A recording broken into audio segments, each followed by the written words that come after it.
Question number 3 के नीचे उसके रेस्पॉन्स में लिखा कि ये क्वेश्चन इनवैलिड है, इसको काउंट नहीं किया जाएगा। सेम क्वेश्चन सब कुछ, और क्वेश्चन नंबर 35 के नीचे सी ऑप्शन करेक्ट दिया गया। रेलवे कोई एग्जाम की अनाउंसमेंट नहीं करता है, 2 साल तक कोई अनाउंसमेंट नहीं होगी, फॉर्म भरवा लिए जाते हैं, फिर रैंडमली आती है कि 15 दिन बाद आपका एग्जाम है, साइको टेस्ट है। एसएससी में जो ये दिक्कत करने लग रही है एडिक्विटी, सबसे बड़ी प्रॉब्लम ये है कि ये जो लैब्स अलॉट करने लग रहे हैं इसमें घपला होने लग रहा है। हर वैकेंसी जो भी आ रही है वो सीधी की सीधी कोर्ट में बच्चों के थ्रू वैकेंसी चली जा रही है, और कोर्ट में वो केस स्टे की तरफ चला जाता है, वैकेंसी आगे आ नहीं रही है। छोटा दे दीजिए, कम दे दीजिए, 5 ही वैकेंसी दे दीजिए, लेकिन जो हो वो 1 साल में खत्म कर दीजिए वैकेंसी। वेटिंग लिस्ट प्रॉपर निकालिए, टाइमली एग्जाम कंडक्ट कराइए। किसी बच्चे के ऊपर बाउंसर से सेंटर पे हाथ नहीं उठना चाहिए, हम ये चाहते हैं, सिंपल। और अच्छे से मैं आपको समझा पाऊंगा। और हम ये नहीं कह रहे कि टीसीएस बहुत अच्छा है, रेलवे का एग्जाम टीसीएस ही कराने लग रही है। टीसीएस के एग्जाम में क्या गड़बड़ी हो रही है सर, एक एएलपी का एग्जाम हुआ, रेलवे एएलपी का, असिस्टेंट लोको पायलट। कब हुआ ये सर? अभी हुआ, थोड़े दिन पहले। तो उसमें क्या हुआ कि 75 क्वेश्चन आते हैं, रेलवे ने अपनी आंसर की निकाली। जब ये पेपर हो जाता है तो उसके बाद रेलवे आंसर की निकालता है कि ये इसके आंसर ठीक है, ये गलत है, आप लोग चेक कर लें।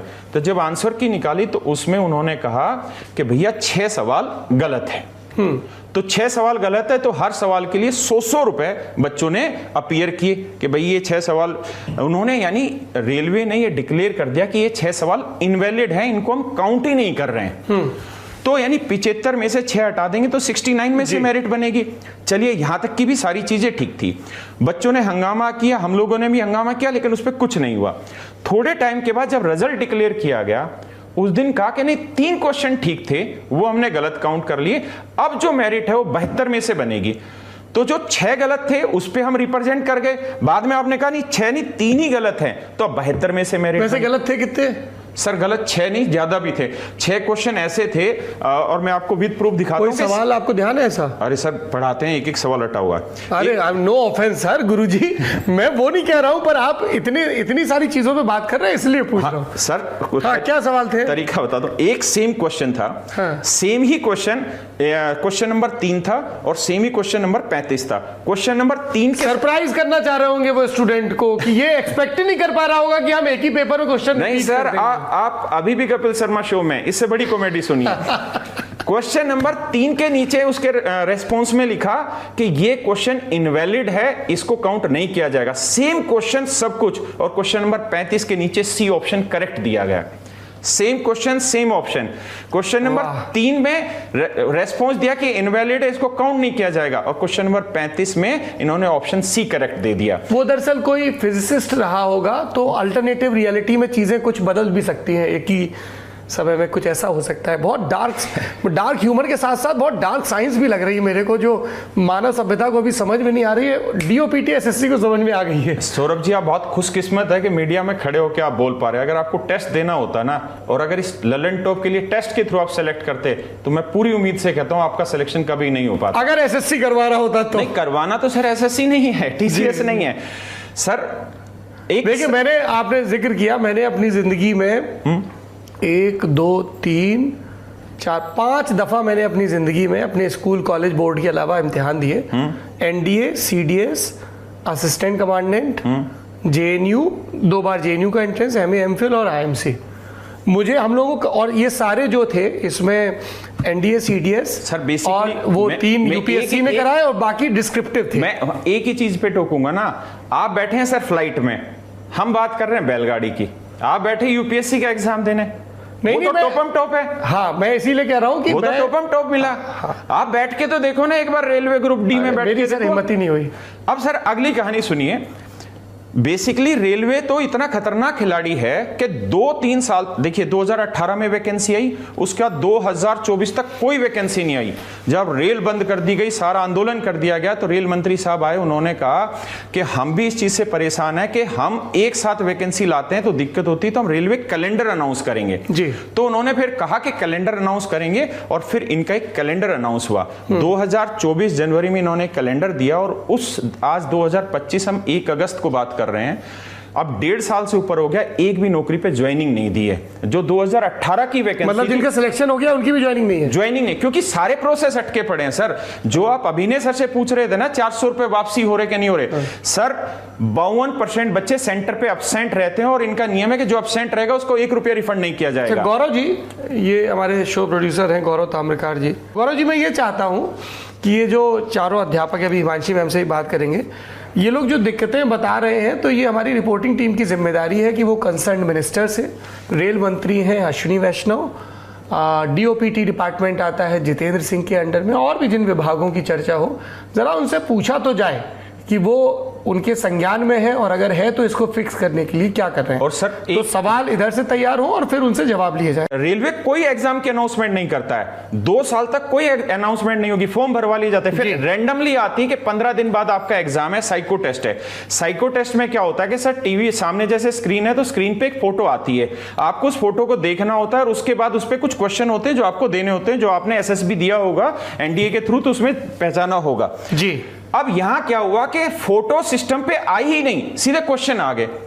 यानी एक फोटो के आधार पे क्वेश्चन पूछे गए थे, अब फोटो आई ही नहीं और सीधे क्वेश्चन पूछ लिए गए। मैं आपको बताऊं, देखिए मैं थोड़ा बहुत अपनी सरकार को जानता हूं, ये विद्यार्थियों की कल्पनाशीलता का इम्तिहान था कि स्क्रीन ब्लैंक है, अब ये करके दिखाओ।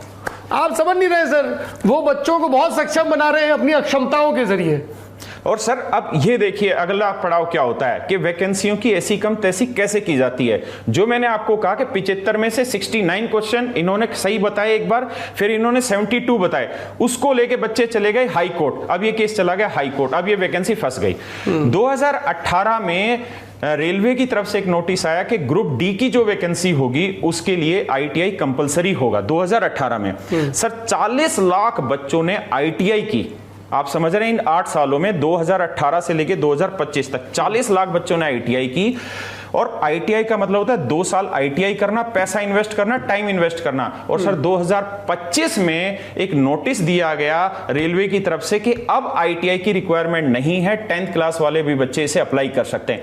फिर ITI वाले चले गए सर हाई कोर्ट, और अब हाई कोर्ट ने ग्रुप डी की वैकेंसी, जो सबसे बड़ी वैकेंसी होती है रेलवे में जी, जो रेलवे की सेफ्टी के लिए जरूरी होती है, और रेलवे डिपार्टमेंट ने खुद जब उड़ीसा हादसा हुआ तब ये कहा कि 1,74,000 वैकेंसी केवल इसी चीज की खाली है। सर अब high court, Delhi high court ने इसके ऊपर बाकायदा स्टे लगा दिया है ग्रुप डी की वैकेंसी को लेकर, जिसमें 1.25 करोड़ फॉर्म भरे हुए हैं। तो आप सोचिए 1.25 करोड़ बच्चों का जीवन बिल्कुल अधर में लटक गया, जो 2018 से इंतजार में बैठे थे कि वैकेंसी आएगी। तो ग्रुप डी की वैकेंसी पर स्टे लग गया। सर SSC में जो ये दिक्कत करने लग रही है एडिक्विटी, सबसे बड़ी प्रॉब्लम ये है कि ये जो लैब्स अलॉट करने लग रहे हैं इसमें घपला होने लग रहा है। बहुत सारे बच्चों का कहना है कि सिस्टम ऐसे हैं, और बच्चों ने वीडियो बाकायदा वायरल किया कि ऑटोमेटिक चलने लग रहे हैं। ऐसा नहीं हो सकता कि सरकार एक ओपन कॉल दे कि इस देश में सरकारी इम्तिहानों से जुड़ी जो भी आपकी दिक्कतें हैं, तजुर्बे हैं, वो हमें लिखिए, ठीक, एक ईमेल पॉपुलेट कर दे, अलग अलग एग्जाम के सिलेक्टेड और तैयारी कर रहे बच्चों को बिठा ले, टीचर्स को बिठा ले, और उनसे पूछे कि यार आप बताओ क्या क्या दिक्कतें हैं, ठीक है, क्योंकि मुझे ये बग फिक्स करने हैं। क्यों? क्योंकि मेरी नियत है कि ये सिस्टम फुल प्रूफ हो। तो टीचर्स ने बता दिया, बच्चों ने बता दिया कि साहब ये दिखते हैं, ये दिखते हैं, नहीं सर, और उसके बाद आप एक कमेटी बनाओ, पैनल बनाओ, और टाइम बाउंड की भाई सर ये कमेटियां बनी हुई हैं, 2012 का आंदोलन है, उसकी अभी भी चल रही हैं कमेटियां। टाइम बाउंड कमेटी टाइम बराबर एक्सटेंड होता चला जाएगा। यही तो टाइम बाउंड नहीं है ना फिर, अगर आप टाइम एक्सटेंड कर, बात तो नीति पे। अब इंटेंट इसीलिए महत्वपूर्ण हो जाता है कि नियत है आपकी करने की, आप टाल रहे हो। एक छोटा सा उदाहरण मैं देने लग रहा हूं कि अब ये लोग किस तरीके से बच्चों को परेशान करने लग रहे हैं। हर वैकेंसी जो भी आ रही है वो सीधी की सीधी कोर्ट में बच्चों के थ्रू वैकेंसी चली जा रही है, और कोर्ट में वो केस स्टे की तरफ चला जाता है, वैकेंसी आगे आ नहीं रही है।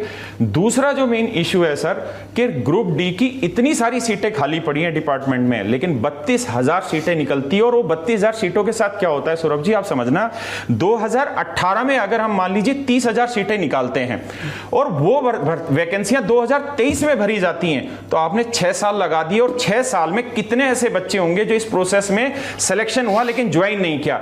लेकिन ये लोग वेटिंग लिस्ट तक नहीं निकालते। अगर वेटिंग लिस्ट नहीं निकालेंगे तो 30,000 वैकेंसियां भरी ही नहीं गई, उसमें वो 1/3 भी वैकेंसी नहीं भरी जाती, और फिर वही चक्कर चल जाता है 8-10 साल का। तो इस तरह से तो बच्चा यही मरता रहेगा। हमारा एक सिंपल कहना है, हम ये नहीं कह रहे कि आप वैकेंसी बढ़ाओ, आप जितनी देनी है उतनी दे दीजिए, छोटा दे दीजिए, कम दे दीजिए, 5 ही वैकेंसी दे दीजिए, लेकिन जो हो वो 1 साल में खत्म कर दीजिए वैकेंसी। वेटिंग लिस्ट प्रॉपर निकालिए, टाइमली एग्जाम कंडक्ट कराइए। किसी बच्चे के ऊपर बाउंसर से सेंटर पे हाथ नहीं उठना चाहिए, हम ये चाहते हैं, सिंपल। Thank you sir.